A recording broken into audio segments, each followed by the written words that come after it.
বন্ধু, টুডে লড়াই knowledge YouTube চ্যানেলে সবাইকে স্বাগত জানাই। তো আপনারা যদি একটু লক্ষ্য করেন দেখবেন আমাদের বিশ্লেষণটি একটু লক্ষ্য করুন। দেখুন 53, 29। তো আমরা এই 4 ডিজিটের বিশ্লেষণ করেছিলাম। তো কীভাবে উল্লেখযোগ্য রেজাল্টের সাথে আমাদের সংখ্যার বিশ্লেষণ অ্যান্সারটি সঠিক হয়েছে আপনারা নিশ্চয়ই বুঝতে পারছেন। 30 সেমের উপরে আমাদের এই বিশ্লেষণটি হয়েছিল। তো আজকের বিষয়টি নিয়ে মূল আলোচনা করব আমরা। আগের ভিডিওতে আপনার কাছে আলোচনা করেছিলাম 4 ডিজিট বিশ্লেষণ, 5 ডিজিট বিশ্লেষণ। তো আজকে গুরুত্বপূর্ণ আলোচনা করব আমরা 10,000-এর ঘর অর্থাৎ 5 ডিজিট বিশ্লেষণ নিয়ে আলোচনা করব। তো আপনারা অবশ্যই ভিডিওটি স্কিপ না করে সম্পূর্ণ দেখুন। 2026 সালের 5 ডিজিট বিশ্লেষণের ক্ষেত্রে গুরুত্বপূর্ণ নিয়মগুলো বা সূত্রগুলো কী কী রয়েছে আপনি যদি জেনে থাকেন তাহলে অবশ্যই বা শিখতে পারেন তাহলে অবশ্যই আপনারা 10,000-এর ঘরের বিশ্লেষণগুলো অ্যান্সারগুলো সঠিক করতে পারবেন। তো চলুন আমরা ভিডিওটি শুরু করে ফেলি। ভিডিওটি শুরু করার আগে বলবো অবশ্যই আপনারা লাইক করবেন। ভিডিওতে আসার জন্য আপনাদেরকে সবাইকে অসংখ্য ধন্যবাদ জানাবো। তো চলুন আমরা শুরু করি ভিডিওটি। তো আজকে আলোচনা করব, আপনারা জানেন আমরা এই বিষয়টি নিয়ে আলোচনা করব। তো আমরা 5 ডিজিট অর্থাৎ 5 সংখ্যা বিশ্লেষণ নিয়ে আলোচনা করব। তো অবশ্যই আপনারা গুরুত্ব দিয়ে শোনার চেষ্টা করুন, বোঝার চেষ্টা করুন। তো আপনারা জানেন আগে একটি ভিডিওটাতে আলোচনা করেছিলাম 4 ডিজিট বিশ্লেষণ এবং মিডিলের ঘর সংখ্যা কীভাবে হয় তার বিশ্লেষণগুলো। তো অনেক দাদা কমেন্ট করেছেন যে ভিডিওটি বড় হয়ে গেছে, আমরা ঠিকঠাকভাবে বুঝতে পারছি না। তো আজকের আলোচ্য বিষয় থাকছে আমরা শুধুমাত্র একটি কম্বিনেশনের উপর আপনার কাছে আলোচনা করব যাতে আপনারা খুব সহজে বুঝতে পারবেন। তো অনেক এই ঘরের এই বিশ্লেষণের অনেকগুলো নিয়ম রয়েছে। তো আপনাদেরকে আমি একে একে একটি করে নিয়ম শেখাবো যাতে আপনারা খুব সহজে 2026 সালে যে কোনো দিন, যে কোনো সময়, যে কোনো বেলাতে আপনারা রেজাল্টের 5 ডিজিট উল্লেখযোগ্য সংখ্যার সাথে আপনাদের বিশ্লেষণ সংখ্যা হুবহু মিলে যেতে পারে। তো আজকের বিষয়টি থাকবে অনলি ফর মাত্র আমরা 3টে নাম্বার বিশ্লেষণ করা শিখব। অর্থাৎ আমরা 3টে নাম্বার বিশ্লেষণ করব যেভাবে যে বিশ্লেষণগুলো অ্যান্সার হওয়ার চান্সটি বা অ্যান্সারটি সঠিক হওয়ার চান্স খুব বেশি থাকবে, অর্থাৎ আমাদের উত্তরটি আমরা সঠিক করতে পারবো। এইভাবেই আজকের পুঙ্খানুপুঙ্খভাবে শেখানো হবে বা শিখব। তো চলুন আমরা ভিডিওটি শুরু করে অবশ্যই বুঝতে পেরেছেন 3টে নাম্বার যে কোন কোন লজিকে বা আপনারা যে লজিকে যাবেন এই 3টে বিশ্লেষণেই 3টে নাম্বার বিশ্লেষণ বার করানো যাবে এবং 3টে নাম্বার বিশ্লেষণের উপরেই যে কোনো দিন 1 PM, 6 PM অথবা 8 PM 10,000-এর বিশ্লেষণের উল্লেখযোগ্য সংখ্যার সাথে মিলতে পারে বা অ্যান্সারের সাথে মিলতে পারে। তো চলুন আমরা ভিডিওটি শুরু করে ফেলি। তো প্রথমত আপনারা জানেন আমি আগের ভিডিওতে আলোচনা করেছিলাম অপরিচিত নাম্বার কাকে বলা হয়, ঘর বিশ্লেষণ কীভাবে করতে হয়। তো আপনারা আগের ভিডিওতে গেলে আপনারা একটু প্রাথমিক ধারণা হবে, তাহলে আপনারা আরও ভালোভাবে বুঝতে পারবেন যদি যদি পেরে থাকেন। তো চলুন আমি আশা করি আপনারা খুব সহজে বুঝতে পারবেন। তো প্রথমত বলে রাখি অপোজিট সংখ্যাগুলো আপনারা জানেন যে 1-এর অপোজিট 6, 0-এর অপোজিট 5। তো আমি সেখানে লিখছি না। মনে করুন আমরা তাহলে এই বিশ্লেষণের ক্ষেত্রে আমরা প্রথমত কী কী লক্ষ্য করব, 5টি সংখ্যা। তো 5টি সংখ্যা কী কী? প্রথম সংখ্যাটি হচ্ছে শুধু প্রথম সংখ্যাটিকে বলা হয় ব্যাক সংখ্যা বিশ্লেষণ। দ্বিতীয় দুটো সংখ্যাকে বলা হয় মিডিল, দুটো সংখ্যাকে বলা হয় মিডিল সংখ্যা। এবং তারপরের একটি সংখ্যাকে বলা হয় ঘর সংখ্যা এবং লাস্ট সংখ্যাটিকে বলা হয় লাস্ট ডিজিট সংখ্যা বিশ্লেষণ।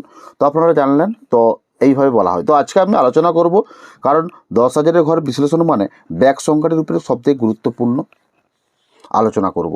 তো মনে করুন আমি উদাহরণ দিচ্ছি। মনে করুন জিরো ব্যাক মনে করুন 83 মিডিল, জিরো ব্যাক 83 মিডিল। এক্ষেত্রে আমরা কোন কোন ঘর বিশ্লেষণ হবে বা কোন কোন ঘরে আমরা বিশ্লেষণে যাব, অনলি ফর 10,000-এর ঘর বিশ্লেষণ সম্পর্কে আমি বলছি। আপনারা খুব সহজে শেখার চেষ্টা করুন, তাহলে আপনারা বিশ্লেষণটি খুব সহজে বুঝতে পারবেন। তাহলে কত রয়েছে? 0। তাহলে আমাদেরকে জিরোর পাশের সংখ্যা কত, অর্থাৎ জিরোর আগের সংখ্যা। তো জিরোর আগে হচ্ছে 9, অর্থাৎ 9-এর পর 0 হয়। তাহলে জিরোর পরের সংখ্যা কত? 1। বুঝতে পারলেন?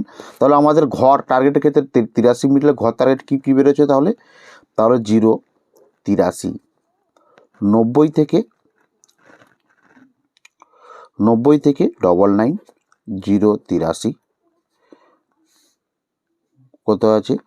00 থেকে 09 এবং 90, 83, 10 থেকে 19। 1 নাম্বার ঘর বেরোলো। এবং 2 নাম্বারে কী লজিক কী ঘর বেরোচ্ছে? 9-এর অপোজিট কত? 4, 0-র অপোজিট 5, 1-এর অপোজিট 6। সেই হিসাবে কী হচ্ছে তাহলে 0, 83, 40 থেকে 49, 0 83, 50 থেকে 59, 0 83, 60 থেকে 69। এইগুলো হচ্ছে আমাদের ঘর বেরিয়েছে, অর্থাৎ ঘর বিশ্লেষণ হলো। তো আপনারা নিশ্চয়ই বুঝতে পারেন ব্যাক নাম্বার থেকে ঘর বিশ্লেষণটি। এইবারে আমরা তাহলে লাস্ট সংখ্যাগুলো, অর্থাৎ আমরা এই সংখ্যাটি সম্পর্কে বুঝতে পারলাম এই 6টি ঘর বিশ্লেষণ হচ্ছে, তাহলে লাস্ট সংখ্যাটি আমরা কিভাবে বিশ্লেষণ করব। এইবারে আপনাদেরকে লাস্ট সংখ্যার ক্ষেত্রে বলে রাখি, তাহলে কত রয়েছে 0। তাহলে এই 0 সংখ্যাটিকে, জিরো তার রয়েছে তার আগের সংখ্যা 9, পরের সংখ্যা 1, তাহলে এইটি হচ্ছে লাস্ট ডিজিট সংখ্যা হিসেবে বিশ্লেষণ, এটাও লাস্ট ডিজিট সংখ্যা হিসেবে বিশ্লেষণ। তাহলে এটা হচ্ছে 1 নাম্বার, এটা হলো 2 নাম্বার, অর্থাৎ এটা হচ্ছে ব্যাক টু ব্যাক বিশ্লেষণ, এটা হচ্ছে অপোজিট ব্যাক টু ব্যাক বিশ্লেষণ। তো বুঝতে পারলেন, তো এটাকে কী বলা হয়, ব্যাক টু ব্যাক বিশ্লেষণ। তো অনেকেই জানেন, আমি আগের যদি ভিডিও দেখেতাম ব্যাক টু ব্যাক বিশ্লেষণ বলা হয় অপোজিট ব্যাক টু ব্যাক বিশ্লেষণ। তাহলে আমরা কী পেলাম, অপোজিট ব্যাক টু ব্যাক বিশ্লেষণ এবং ব্যাক টু ব্যাক বিশ্লেষণ। এইবারে হচ্ছে মনে করুন লাস্ট সংখ্যাগুলো কীভাবে বিশ্লেষণ হচ্ছে। তাহলে 0 83, যদি আমরা ডবল জিরোর ঘরে যাই, অর্থাৎ জিরোর ঘরটি যদি আমরা যাই, 00 তাহলে জিরোর ঘরটি যাই, তাহলে কি হচ্ছে লাস্ট বিশ্লেষণটি কি হচ্ছে, আমরা তাহলে এখানে ব্যাক টু ব্যাকে বিশ্লেষণে যাব না অপোজিট ব্যাক টু ব্যাক বিশ্লেষণটি করব, কোনটা করব। যদি আমরা ব্যাক টু ব্যাক বিশ্লেষণে যাই তাহলে কি হচ্ছে 3টে বিশ্লেষণ হচ্ছে, তাহলে 0 রয়েছে 00, তাহলে 9 রয়েছে 09, 1 রয়েছে 01। তাহলে বুঝতে পারেন ব্যাক টু ব্যাক বিশ্লেষণে কি হচ্ছে না, ব্যাক টু ব্যাক বিশ্লেষণ হচ্ছে 3টে বিশ্লেষণ বেরোচ্ছে, 3টে নাম্বার বিশ্লেষণ বেরোচ্ছে। এবং যদি অপোজিট ব্যাক টু ব্যাক বিশ্লেষণে যাই তাহলে কী বেরোচ্ছে, 083, 02, 04, 05, 06। এইবার হচ্ছে এটা কি বলা হয় অপোজিট ব্যাক টু ব্যাক, তাহলে বুঝতে হবে যদি আমি লজিক অথবা সূত্র অনুযায়ী যদি আমি বিশ্লেষণগুলো করে থাকি, তাহলে প্রত্যেকটি বিশ্লেষণের কটি করে বিশ্লেষণ সংখ্যা বেরোচ্ছে, 3টে করে বিশ্লেষণ বেরোচ্ছে।